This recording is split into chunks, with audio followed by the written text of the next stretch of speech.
ওয়াইফের সাথে খুনসুটির মধ্য দিয়ে সময় ভালোই কাটছিল প্রীতমের, কিন্তু এর মধ্যেই বাসায় বন্ধু এবং বন্ধুর জাপানি বউয়ের আগমন ঘটলে বন্ধুর জাপানি বউ দেখে মাথা ঠিক রাখতে পারে না প্রীতম।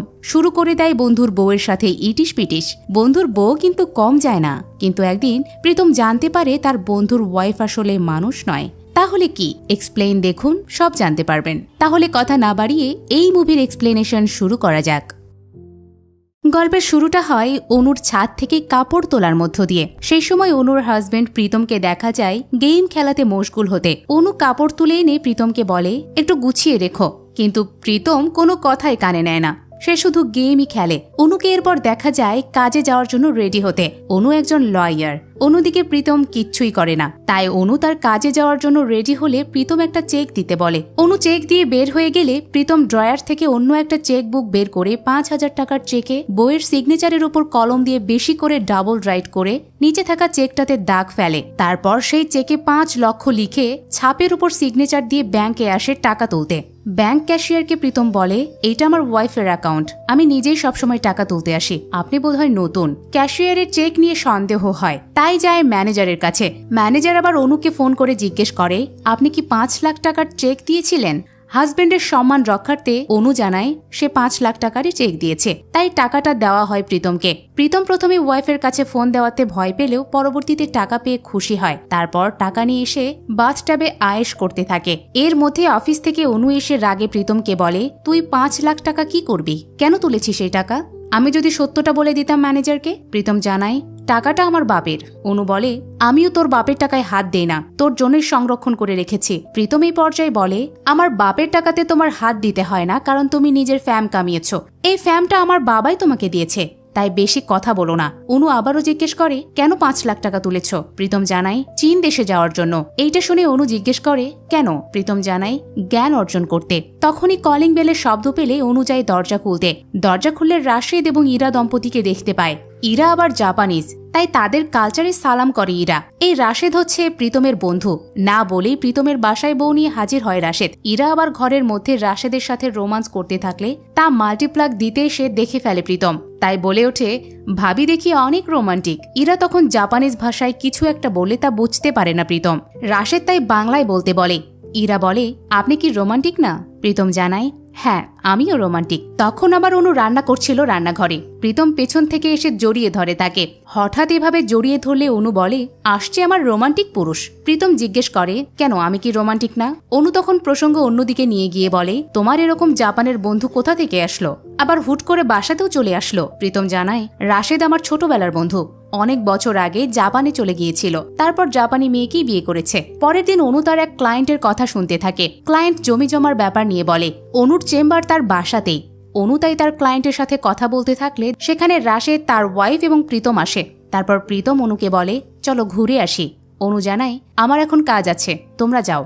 সেই সময় তাই প্রীতম রাশেদ আর তার ওয়াইফের সাথে একাই যায়। রাতে আবার সবাই একসাথে বাইরে এসে বারবিকিউ পার্টি করে। সেখানে রাশেদ এবং অনু একসাথে কথা বলতে থাকে। প্রীতম বারবিকিউ রেডি করতে থাকলে ইরা তা দেখতে থাকে। প্রীতম তখন ইরাকে জিজ্ঞেস করে, তোমার বাংলাদেশ কেমন লাগছে? ইরা আবার জাপানিজ ভাষায় বললে প্রীতম আবারও কিছু বুঝতে পারে না, তাই রাশেদকে বলে, তোর বউ এসব কি বলে? রাশেদ আবার বাংলায় বলতে বলে ইরাকে।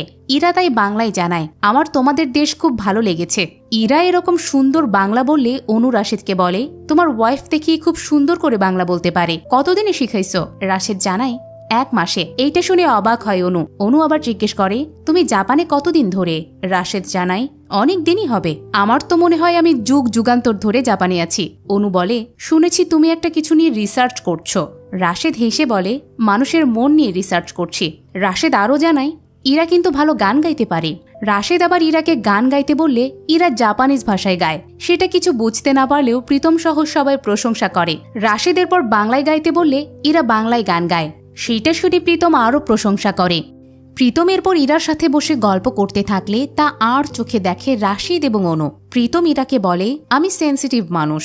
ইরা বলে, তুমি কবিতা পছন্দ করো তাই না? এটা শুনে প্রীতম অবাক হয়ে যায়, বলে তুমি কিভাবে জানলে? ইরা জানায়, আমি তোমাকে বুঝতে পারি, তোমার মন অনেক নরম, কিন্তু তোমার মনে অনেক কষ্ট আছে। প্রীতম বলে, হ্যাঁ, আমার মনে অনেক কষ্ট।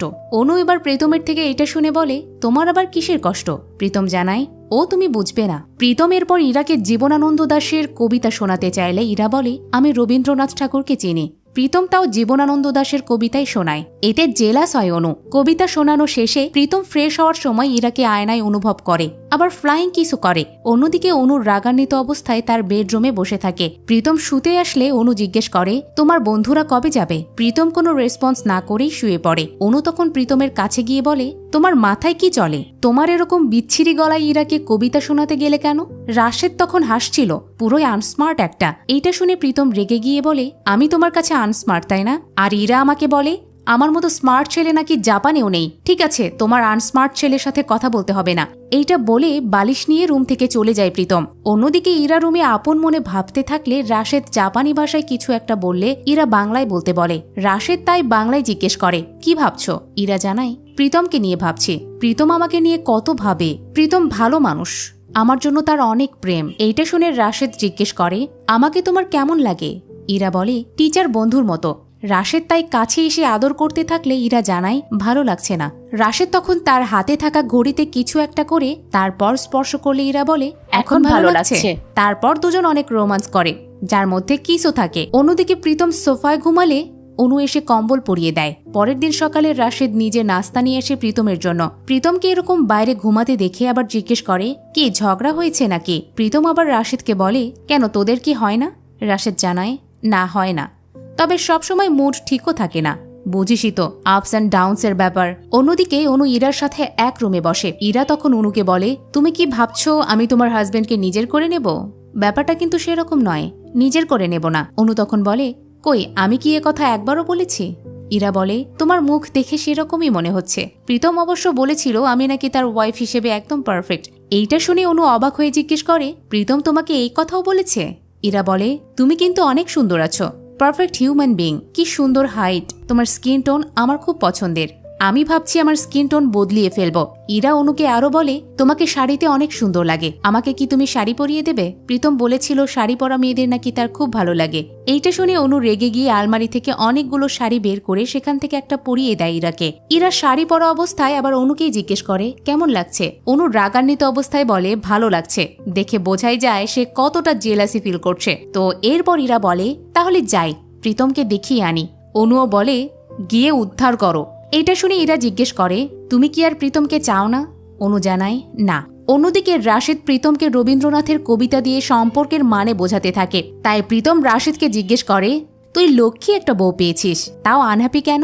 রাশেদ বলে, কারণ আমার বউ তোর প্রেমে হাবুডুবু খাচ্ছে, তুইও তো খারাপ। প্রীতম তখন বলে, বাজে কথা বলিস না, আমি এতটাও ছোট লোক না যে বন্ধুর বউয়ের দিকে নজর দেব। সেই সময় ইরা শাড়ি পরে দুই বন্ধুর সামনে আসলে প্রীতম দাঁড়িয়ে শুধু ইরার দিকেই তাকিয়ে থাকে।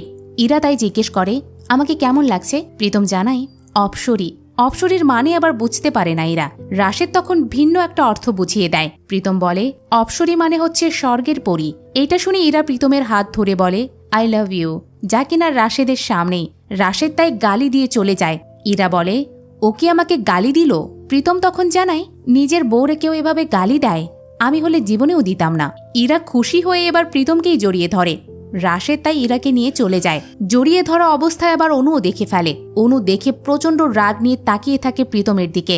সেদিন রাতে খাবার টেবিলে ইরা আস্ত একটা মুরগি তুলে দেয় প্রীতমের প্লেটে। সেটা দেখে অনু খাবার তুলে দেয় রাশেদের প্লেটে। তারপর বলে, আর কিছুদিন থেকে গেলেই তো পারো। প্রীতম তখন বলে ওঠে, না, থাকতে পারে না।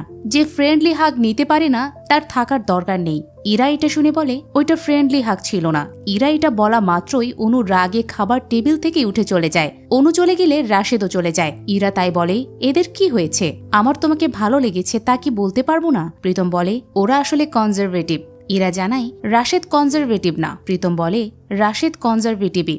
আমি ছোটবেলা থেকেই ওকে চিনি, কিন্তু আমি উদার, রাশেদের মতো নই। ইরা বলে, আমার উদার মানুষ খুব পছন্দের। সেই সময় রাশেদ এসে ইরাকে বলে, তাড়াতাড়ি খাওয়া শেষ করে ঘরে এসো, আমরা আজকে ঢাকা ব্যাক করব, টিকিট কেটেছি, জাপান চলে যাব। ইরা তখন রাশেদকে বলে, তুমি কনজারভেটিভ। রাশেদ বুঝতে পারে এটা প্রীতম শিখিয়ে দিয়েছে, তাই ইরাকে বলে, রাধাগিরি বাদ দিয়ে চলে এসো। ইরা আবার বলে, রাধা আবার কি? প্রীতম বুঝিয়ে দেয়, রাধা হচ্ছে সেই যার প্রেমে কৃষ্ণ পাগল হয়ে গিয়েছিল। এইটা শুনে ইরা বলে, আমি রাধা আর তুমি কৃষ্ণ। রাশেদ এবার রেগে গিয়ে ইরাকে বলে, তুমি কি প্রীতমের সাথে থাকবে? ইরা জানায় হ্যাঁ। একই প্রশ্ন প্রীতমকে বললে প্রীতম চুপ থাকে, তাই রাশেদ প্রীতমকে বলে, তোকে 2 দিন সময় দিলাম, তুই ভেবে চিন্তে ডিসিশন নে। রাশেদ এরপর অনু রুমে আসলে দেখে অনু কাপড় গোছাচ্ছে, তাই জিজ্ঞেস করে, কোথায় যাচ্ছ? অনু জানায়, বাপের বাড়ি। রাশেদ বলে, তুমি যাবে কেন? যাবে তো সে। অনু এরপর রাশেদকে জিজ্ঞেস করে, এইটা তোমার কেমন বন্ধু যার বউয়ের প্রতি একটু রেসপেক্ট নেই? রাশেদ বলে, তুমি কি রেসপেক্ট ফিরিয়ে পেতে চাও? অনু এটা শুনে বলে, কিভাবে? রাশেদ তার উপর বিশ্বাস রাখতে বলে, জানাই আমি যেভাবে বলবো সেভাবে শুধু চলবে। এইটা বলে রুমের দরজা লাগিয়ে দেয় রাশেদ। পরের দিন সকালে অনু সুন্দর এক শাড়ি পরে ব্লাউজের ফিতা ইচ্ছে করে খুলে রাখে। প্রীতম তখন ইরাকে কবিতা শোনাতে ব্যস্ত থাকলে অনু প্রীতমের সামনেই রাশেদকে ডেকে ঘরে নিয়ে আসে, তারপর ব্লাউজের ফিতা লাগিয়ে নেয়। সেই সময় প্রীতমও ঘরে এসে অনুকে বলে, তোমার ব্লাউজের ফিতা লাগানো দরকার আমাকে ডাকতে, আমি লাগিয়ে দিতাম। অনু বলে, যাও গিয়ে ইরাকে কবিতা শোনাও, আর এরকম ছ্যাঁচড়ার মতো উকি ঝুঁকি মেরে দেখা বন্ধ করো। প্রীতম কষ্ট পেয়ে বাইরে এসে সিগারেট খেতে থাকলে রাশেদ সেখানে এসে বলে, কেমন লাগে? প্রীতম বলে, অনু এরকম করবে স্বপ্নেও ভাবিনি। রাশেদ বলে, তুই কি করছিস? প্রীতম জানায়, আমি তো আর তোর বউয়ের মাথায় ফিতা বেঁধে দিচ্ছি না। রাশেদ বলে, তুই আরো বড় কিছুর জন্য অপেক্ষা করছিস। এইটা শুনে প্রীতম বলে, উল্টাপাল্টা বলিস না, আমি লম্পট না, পারলে নিজের বউকে গিয়ে সামলা যা। রাশেদ তখন বলে, আগে নিজের বউ সামলাও, যাও দেখো পারো কিনা। তাই রেগে গিয়ে বলে, ভদ্রতার সীমা লঙ্ঘন করিস না।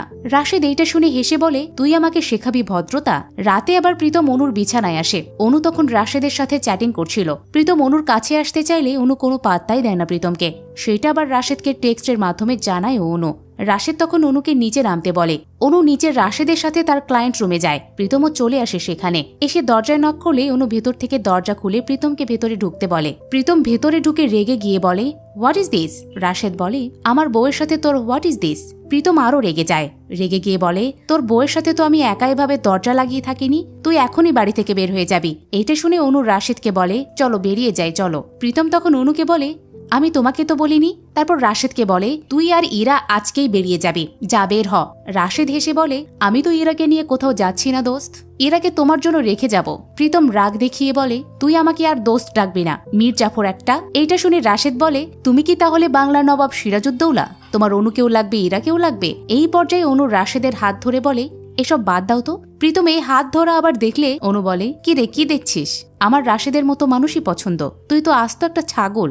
রাশেদ আবার হাত ধরে অনুকে বলে, তোমার সাথে ওর মানায় বলো, তোমার সাথে শুধু আমাকেই মানায়। এবার প্রীতম আর নিজেকে ধরে রাখতে পারে না, মেরেই বসে রাশেদকে। মারার পর রিয়েলাইজ করে সে ঠিক করেনি, তাই রাশেদকে সরি বলতে যায়।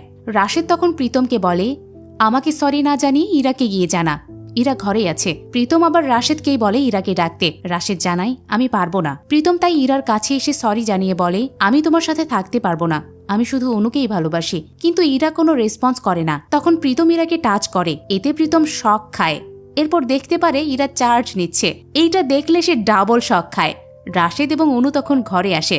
রাশেদ বলে, এটা তোর মানব নয়, স্বর্গের অপ্সরাও নয়, এইটা হচ্ছে রোবট। প্রীতম তখন রাশেদকে বলে, এসব কি? রাশেদ বলে, ইরাকে চার্জ হতে দে, তারপর সব বলছি। পরের দিন সকালে রাশেদকে ইরা সম্পর্কে বলতে বলে। রাশেদ জানায়, এটা এক্সপেরিমেন্ট, আমি তোর ভালো মন্দ যা জানি তা নিয়েই ইরার অ্যালগোরিদমটা করা। মানুষের যে প্রেমের রীতি, মানে মানুষের ভালোবাসার যে অনুভূতি, তা ইরার মাঝে ইমপ্ল্যান্ট করাটাই হচ্ছে এই প্রজেক্টের মূল টাস্ক। এইটা শুনে প্রীতম বলে, তাহলে আমাকেই বানালে গিনিপিগ? রাশেদ তখন একটা ব্যাগ দেয় প্রীতমকে, সেটা খুলে দেখতেও বলে। প্রীতম খুলে দেখে টাকা। রাশেদ জানায়, এই কাজটা অনেক রিস্কি ছিল, তোদের এই এক্সপেরিমেন্টে ডিভোর্সও হয়ে যেতে পারতো, তাই এই টাকাগুলো এখন তোদের, যা ঘুরে বেড়া। প্রীতম এবার সরি বলে অনুকে, অনুও সরি জানায় প্রীতমকে। প্রীতম আবার আই লাভ ইউ বললে অনু আই লাভ ইউ টু বলে। ইরা তখন আবার সবাইকে টোকিওতে ঘুরতে আসার আমন্ত্রণ জানায়। আর এখানে শেষ হয় পারফেক্ট ওয়াইফ মুভিটি। এই গল্প অনেক দুর্বল ছিল, ইরার রোবট হওয়ার ব্যাপারটা অনেক আগেই বোঝা যাচ্ছিল। যখন রাশেদ ঘড়িতে কিছু একটা করে ইরার মন রাশেদের দিকে নিয়ে আসে, তখনই বোঝা যাচ্ছিল ইরা একজন রোবট। এই দুর্বল পয়েন্ট বাদ দিলে বলবো গল্প ভালোই ছিল। ফ্রেন্ড সার্কেলে প্রীতমের মতো অনেক বন্ধুই আছে যারা ঘরে সুন্দর বউ রেখে বন্ধুর বউকে নিয়ে কল্পনা করে। তো আপনারাও কমেন্টে জানাতে পারেন এমন বন্ধু আপনার আছে কিনা। এতক্ষণ মিসেস মুভি এক্সপ্লেনারের সাথে থাকার জন্য ধন্যবাদ।